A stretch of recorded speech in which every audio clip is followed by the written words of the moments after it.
आज के क्लास में हम लोग को प्रायिकता चैप्टर शुरू करना है, जिसके बारे में हम लोग लगभग 7 या 8 क्लास से ही पढ़ते आ रहे हैं प्रायिकता के बारे में।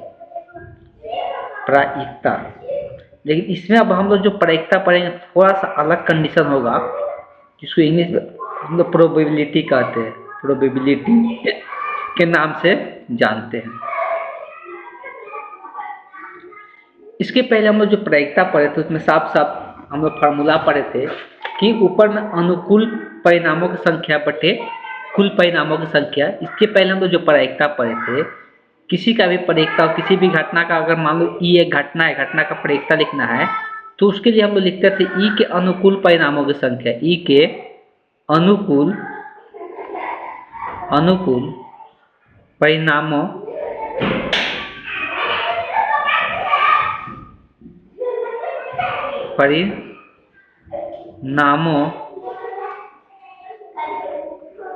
की संख्या बटे में था कुल परिणामों की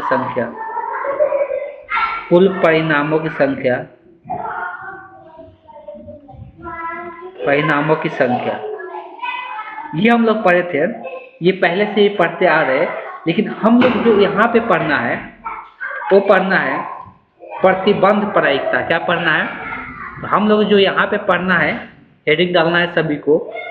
11 क्लास में भी हम लोग पढ़े थे कुछ प्रायिकता के बारे में, वहाँ पे जाए तो क्या पढ़े थे तो थोड़ा बहुत सब चीज़ें याद रखते चलेंगे। प्रतिदर्श समष्टि लिखना सीखे थे, किसी भी घटना का प्रतिदर्श समष्टि लिखना सीखे थे। हम लोग यहाँ पे जो भी चर्चा करने वाले हैं वो है सहप्रतिबंध प्रायिकता। सभी को हेडिंग डालेगा सहप्रतिबंध, मतलब प्रतिबंध मतलब कोई ना कोई उस पर चीजें लागू करना, प्रतिबंध प्रायिकता। सहप्रतिबंध प्रायिकता, जिसको हम इंग्लिश में कहते हैं कंडीशनल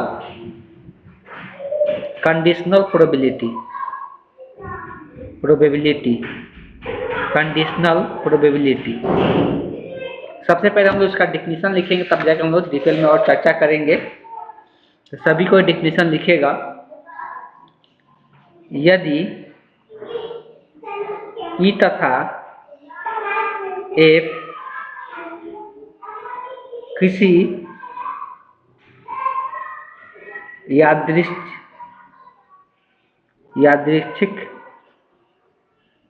परीक्षण, यादृच्छिक परीक्षण मतलब रेंडम में कोई परीक्षण हो रहा है, के प्रतिदर्श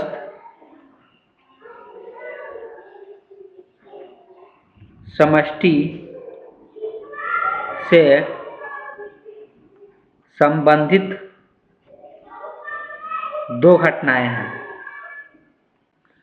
यहाँ पे दो घटनाएं हो रहा है, ठीक है, ई तथा एक क्या है, एफ है, जो कि यादृच्छिक कोई हम लोग घटना कर रेंडम कोई परीक्षण कर रहे हैं जिसमें दो घटनाएं हो रहा है, ई और एफ। तो एफ के घटित होने की सूचना पर ई की प्रायिकता बताना है। ई की प्रायिकता मतलब अगर एफ घटित हो चुका है तब ई के प्रायिकता क्या होगा, उसके के लिए बताना है क्या होगा। ई के प्रायिकता सूत्र, उसी का यहाँ पर सूत्र दिया जा रहा है। देखिए, कोई एक परीक्षण कर रहा है, उसमें से दो घटना घटित हो रहा है, एक ई तथा एक एफ। जब एफ घटित हो चुका है तो ई का प्रायिकता क्या होगा, ये चीजें बताना है। उसके लिए फार्मूला बताया जाता है। इसको लिखने का तरीका क्या है, अगर पी ई ये स्लैश साइन देकर अगर एफ लिखा हुआ है तो ये बताता है कि जो बाद में लिखा हुआ है ये बताता है कि ये घटित हो चुका है तो ई का प्रायिकता क्या होगा, मतलब एफ घटित हो चुका है तो ई का प्रायिकता क्या होगा। तो इसका पढ़ने का तरीका क्या है कि जब एफ घटित हो चुका है तो ई का परिकता क्या होगा? जब एफ घटित हो चुका है तो ई का परिकता क्या होगा? इसके लिए फॉर्मूला दिया जाता है पी ऑफ इंटरसेक्शन, मतलब ई इंटरसेक्शन एफ का परिकता और बटे में पी ऑफ एफ का परिकता। जो घटित हो चुका है उसका परिकता से क्या कर देना है? भाग कर देना है। तो यही बताता है ई का परिकता जब एफ घटित हो चुका है तब, ई का परिकता जब एफ घटित हो चुका है तब। इसका सिंपल यहाँ मतलब ध्यान में रखना है P of E of F. तो इसका मतलब होता है कि ई का परिकता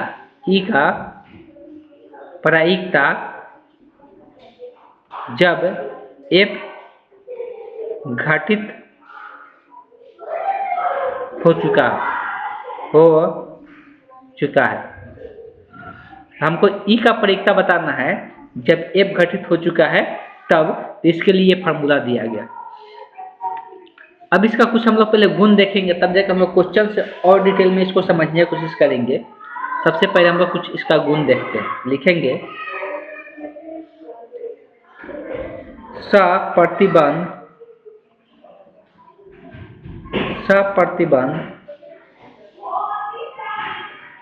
प्रायिकता के गुण। इंग्लिश में भी लिखना चाहते लिख सकते हैं प्रॉपर्टीज ऑफ कंडीशनल प्रोबेबिलिटी।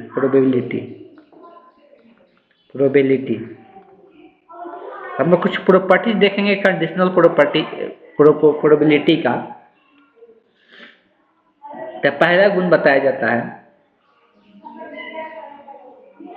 सबसे पहले यहाँ पर ही मान लेते हैं दो घटना।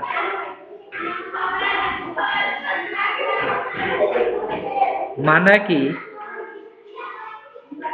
ई तथा एफ किसी प्रतिदस्त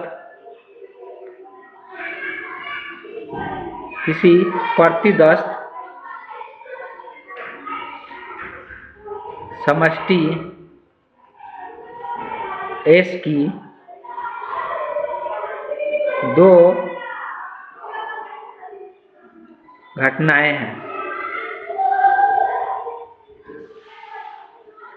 किसी प्रतिदस्त समष्टि की ये दो घटनाएं है ई और एफ। प्रतिदस्त समष्टि किसको बोलते थे? जिसमें हम लोग कुल परिणामों की जो संख्या होता है वही क्या होता है? प्रतिदस्त समष्टि होता है। जो कुल परिणामों की संख्या होता है वही प्रतिदस्त समष्टि होता है। तो कहने का मतलब ये है, एक नंबर इसका गुणधर्म में लिखना है कि P ऑफ F, मतलब जो प्रतिदस्त समष्टि उसका परिकता जब F घटित हो चुका है बराबर होगा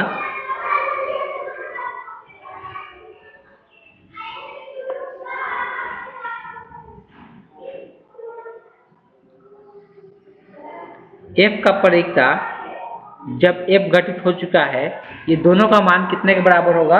1 के बराबर होगा। तो ये दोनों का मान 1 के बराबर होगा।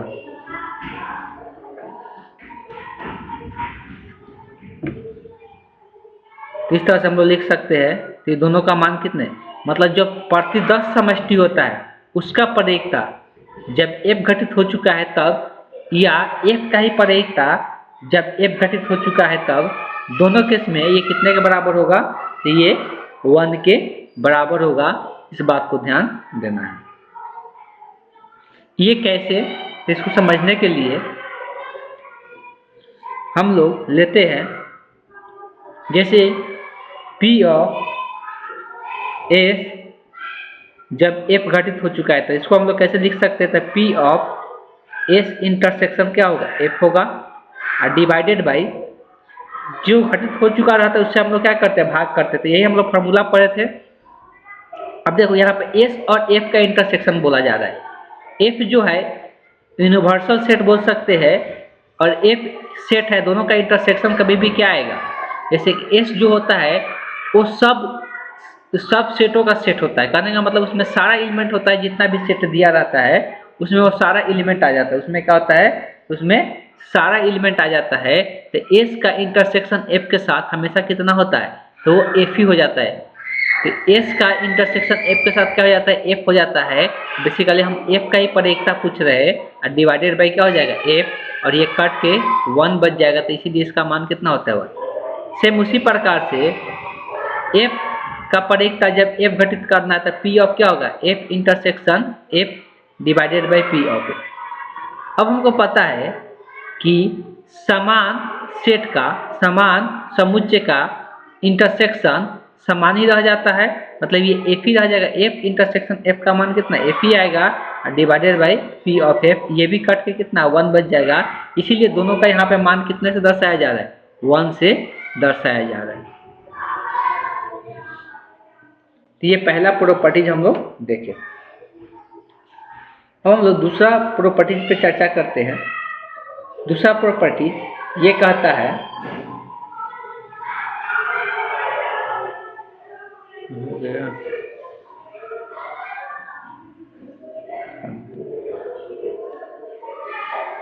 दो नंबर प्रॉपर्टीज लिखना है। यहाँ पे दो समुच्चय है A और B,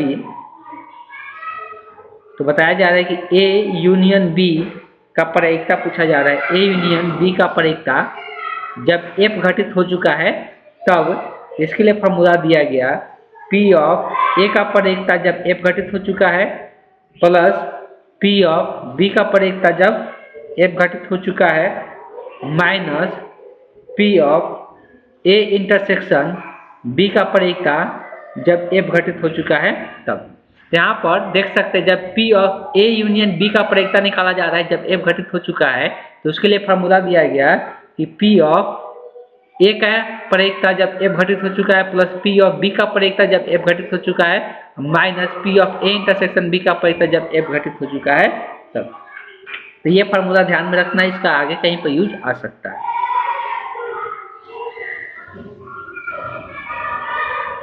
एक कंडीशन बताया जाता है जब A और B परस्पर अपवर्जी हो, परस्पर क्या हो, अपवर्जी हो। यहाँ पर लिखेंगे यदि A तथा B परस्पर अपवर्जी हो। इसका मतलब क्या है, परस्पर अपवर्जी का मतलब पहले ही बताया गया, दो समुच्चय परस्पर अपवर्जी तब कहलाता है जब दोनों का इंटरसेक्शन क्या होता है, जब दोनों का इंटरसेक्शन क्या होता है, 0 होता है। परस्पर अपवर्जी तब बोला जाता है जब दोनों का इंटरसेक्शन क्या होता है, 0 होता है। उसी को हम लोग क्या कहते हैं, परस्पर अपवर्जी के नाम से जानते हैं। यहाँ से ये निकल के आता है कि A इंटरसेक्शन B का मान क्या होगा, 0 होगा। A इंटरसेक्शन B का मान क्या हो जाएगा, स्थायी समुच्चय हो जाएगा, मतलब कुछ भी एलिमेंट नहीं बचता है, कुछ भी एलिमेंट नहीं मिलता है, तो इसका प्रत्येकता भी इस केस में क्या हो जाएगा। तो कहने का मतलब ये है कि P of A intersection B का प्रत्येकता जब F घटित हो चुका है, इसका प्रत्येकता भी क्या हो जाएगा, 0 हो जाएगा। इसलिए कि फाई जब बचेगा कोई एलिमेंट ही नहीं रहेगा तो उसका प्रत्येकता क्या होगा, 0 होगा। इस तरह से जब ये परस्पर अपवर्जित रहेगा तो उस केस में इसका जो फार्मूला आएगा यूनियन का, तो क्या निकल के आएगा, यूनियन का फार्मूला निकल गया P ऑफ A जब F घटित हो चुका है तब P ऑफ B जब F घटित हो चुका है, तो ये क्या हो जाएगा, 0 हो जाएगा। तो बस यही चीजें यहाँ पर ध्यान में रखना है। बात समझ में आ गया। परस्पर अपवर्जी के लिए आगे भी हम लोग पढ़े थे एक चीज है, उसके बारे में हम आगे चर्चा करेंगे।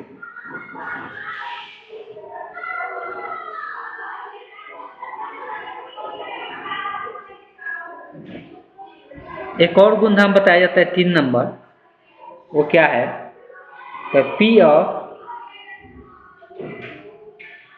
E डैश का प्रत्येकता।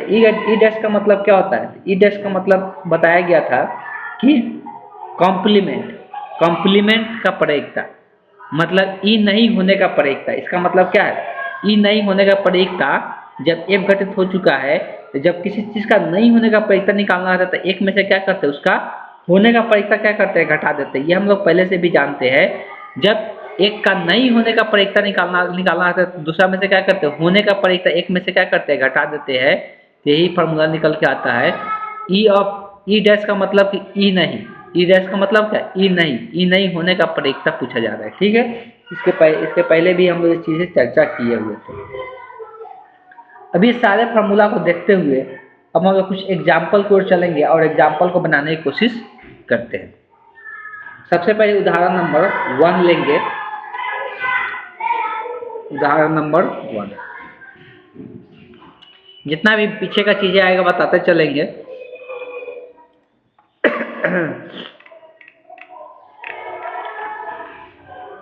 ये उदाहरण 1 बहुत साधारण सा क्वेश्चन है।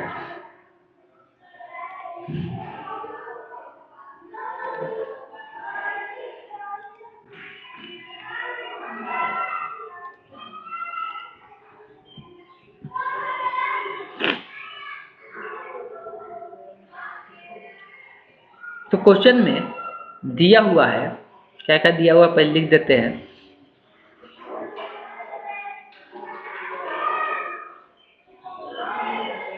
P ऑफ A का मान दिया हुआ है 7/13। P ऑफ B का मान दिया हुआ है 9/13। P of A intersection B का मान दिया हुआ है 4/13। तो क्या ज्ञात करना है हमको। अब देखा जाए, सबसे पहले हमको ज्ञात क्या करना है,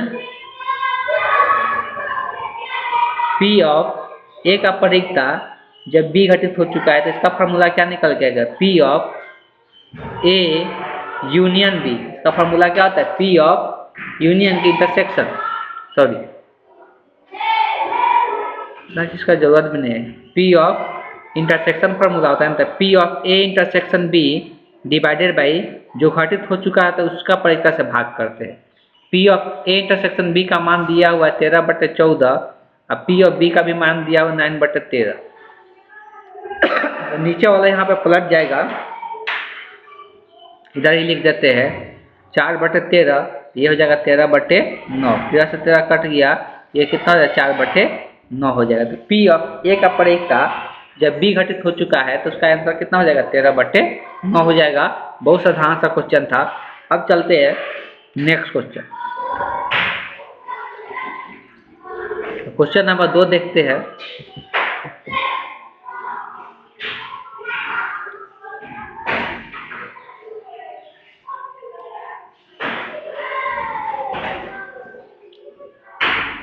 सबसे पहले क्वेश्चन का प्रतिदश समष्टि लिखने आना चाहिए।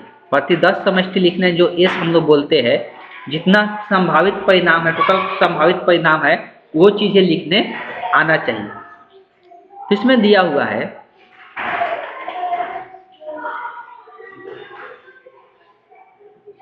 एक परिवार में 2 बच्चे हैं। यदि यह ज्ञात हो कि बच्चों में से कम एक बच्चा लड़का है तथा दोनों बच्चे लड़का होने का परिक्ता पूछा गया। देखो, परिवार में 2 बच्चे हैं तो पहले क्या क्या संभव हो सकता है, तो हम लोग सबसे पहले प्रतिदश समष्टि हमेशा क्वेश्चन का लिखेंगे।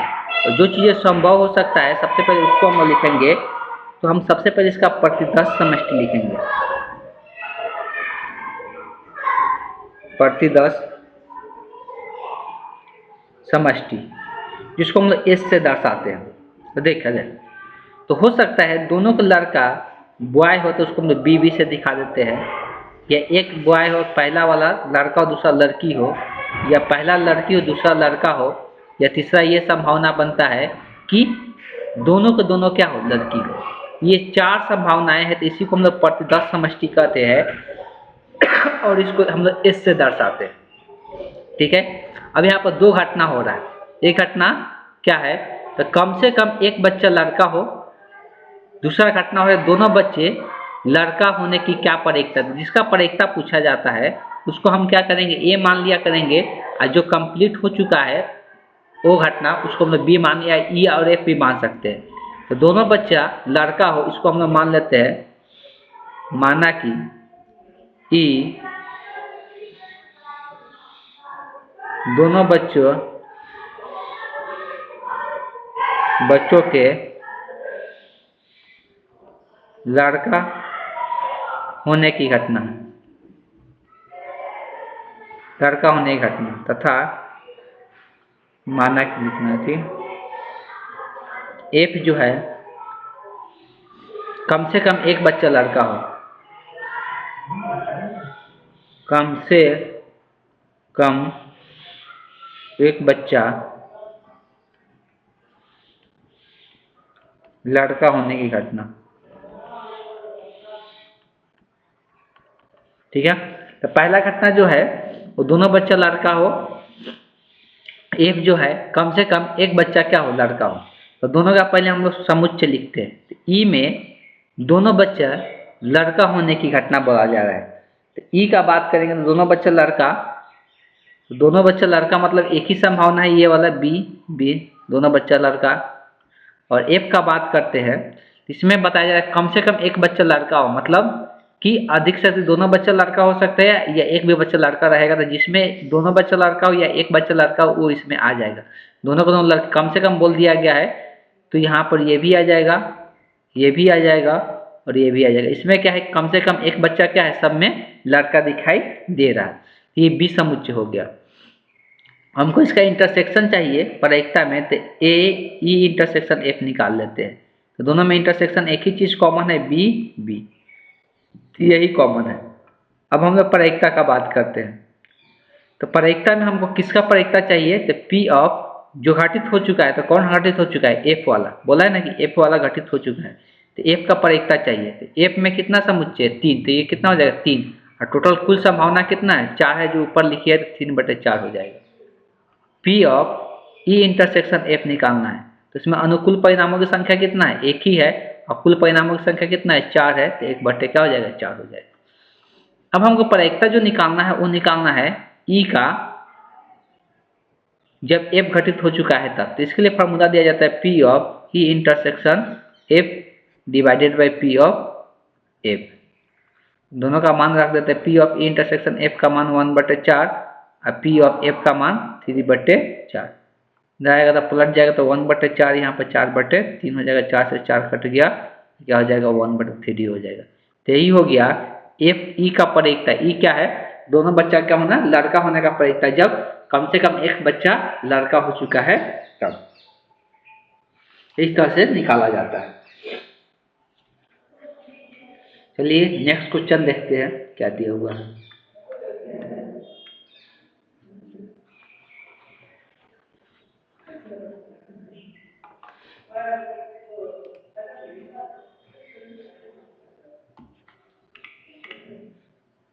क्वेश्चन नंबर 3,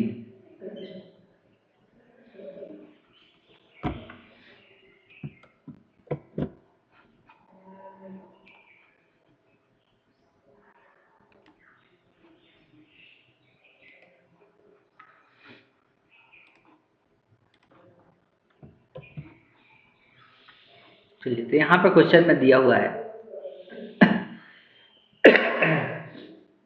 कि एक बक्से में 10 कार्ड 1 से 10 तक के पूर्णांक लिख कर रखे गए हैं।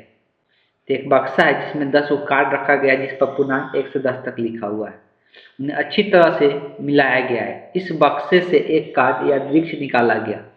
यदि अब देखो इस बक्से से क्या किया जा रहा है, एक कार्ड या वृक्ष मतलब बिना देखे निकाला गया। यदि यह ज्ञात हो कि निकाले गए कार्ड पर संख्या क्या है, 3 से अधिक है। जो निकाले गए कार्ड है उस पर लिखा हुआ संख्या क्या होना चाहिए, 3 से अधिक होना चाहिए। तो कम से तो इस संख्या के सम होने की क्या प्रायिकता है, तो संख्या सम, दो घटना हो रहा है ना, एक सम संख्या आने का, एक 3 से अधिक आने का संख्या। ठीक है, तो दोनों घटना को पहले मानेंगे। जो घटित हो चुका है उसको हम लोग, ये वाला घटित हुआ है, ये आ चुका है, मतलब ये हो चुका है, लिखा ना, यह ज्ञात हो, मतलब ज्ञात हो मतलब क्या, ये घटित हो चुका है तो इसको एफ मानेंगे, और जो घटित नहीं हुआ है उसको हम लोग ई मानेंगे। ई माना कि ई वाला के बारे में लिखेंगे, ई संख्या पर सम होने की घटना है। अब एफ मानेंगे, एफ जो होगा तो इस पर क्या है, तो एफ जो मानना है तो संख्या 3 से अधिक आने की घटना, संख्या तीन से अधिक होने की घटना या आने की घटना लिख सकते हैं। आने की घटना है, यहाँ दो घटना हम मान चुके हैं। अब ये जो है 3 से अधिक आने वाली घटना ये घटित हो चुका है। सबसे पहले प्रतिदर्श समष्टि लिखेंगे। प्रतिदर्श समष्टि को हम लोग एस से दर्शाते हैं कि इसमें क्या क्या संख्या लिखा हुआ है। 1 2 3 4 5 6 7 8 9 10 तक लिखा हुआ है। मतलब अगर प्रतिदर्श समष्टि का बात करेंगे तो संख्या का तो टोटल कितना है, 10 है। ई घटना को लिखते हैं तो ई घटना में क्या बोला गया है, सम संख्या होने की घटना। तो इसमें जो जो सम संख्या है 2 4 6 8 10, ये सम संख्या होने की घटना है। एफ जो घटना है वो 3 से अधिक आने की घटना है। 3 से अधिक क्या क्या हो सकता है, 4 5 6 7 8 9 10, तो ये एफ घटना हो गया। अब हमको ऑब्वियस है कि जब ई का परिक्ता ज्ञात करना है, एफ घटित हो चुका है, तब तो दोनों का इंटरसेक्शन लेंगे। ई इंटरसेक्शन एफ, इसका जरूरत पड़ेगा इसलिए निकालना जरूरी है। इंटरसेक्शन का मतलब सभी को पता है, जो दोनों में कॉमन होता है उसी को लेते हैं। तो 4 होगा, 6 होगा, 8 होगा और 10 होगा। तो ये ई इंटरसेक्शन एफ का मान है। अब हम ई का परिक्ता निकालना है जब एफ घटित हो चुका है। उसके लिए हमको दो चीज़ों का परिक्ता की जरूरत पड़ता है। जो घटित हो चुका है उसका परिक्ता मतलब एफ का परिक्ता। इसके अनुकूल परिणामों की संख्या कितना है, 2 2 4 2 6 1 7 हुआ है, तो 7 ऊपर में हो जाएगा। और कुल परिणाम सभी को पता है ये कितना है, यहाँ पे 10 है, तो 7 बटे कितना हो गया, 10 हो गया। और अब इंटरसेक्शन वाला का परिक्ता चाहिए, तो ई इंटरसेक्शन एफ का परिक्ता चाहिए। सॉरी, यहाँ इंटरसेक्शन है। इसके अनुकूल परिणामों की संख्या कितना है, तो 2 2 4, ऊपर में कितना हो जाएगा, 4। कुल परिणामों की संख्या कितना है, 10। 4 बटे कितना हो जाएगा, 10 हो जाएगा। तो इस तरह से अगर हम लोग बात करते हैं तो परिक्ता किसका निकालना है, तो ई का परिक्ता निकालना है। ठीक, ई का परिक्ता निकालना मतलब सम संख्या आने का परिक्ता निकालना है जब एफ घटित हो चुका है तब। तो इसके लिए फार्मूला बता दिया गया है, P of E intersection F divided by P of F. जो घटित हो चुका है तो उसके परिक्ता से क्या करते हैं, भाग कर देते हैं। तो ऊपर में अगर बात करते हैं तो P of E intersection F का मान कितना हो जाएगा, 4 बटे 10। और पी ऑफ एफ का मान कितना लिखे, 7 बटे 10। अब यहाँ से ये पलटेगा तो 4 बटे 10, नीचे वाला पलट जाएगा तो 10 बटे कितना, 7 हो जाएगा। और 10 से 10 कट जाएगा तो ये क्या हो जाएगा, 4 बटे 7 हो जाएगा। तो इस तरह से जो परिक्ता आ गया कितना है, 4 बटे 7 हो गया।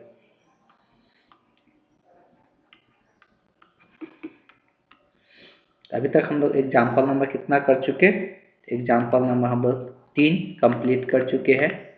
और भी एग्जाम्पल दिया हुआ है, एग्जाम्पल 4 और 5, फिर एग्जाम्पल 6, बहुत सारे एग्जाम्पल दिया हुआ है। ऐसा नहीं कि बहुत सारा एग्जाम्पल बाकी है। तो हम लोग आज के क्लास को यहीं पे एंड करते हैं। नेक्स्ट क्लास में हम लोग एग्जाम्पल 4 देखेंगे, उसके बाद वाला जितना भी एग्जाम्पल होगा उसको हम लोग डिस्कस करेंगे।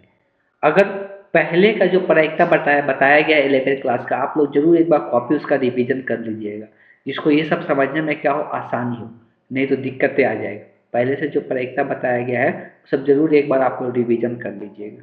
ठीक, आज की क्लास को हम यहीं पे एंड करते हैं।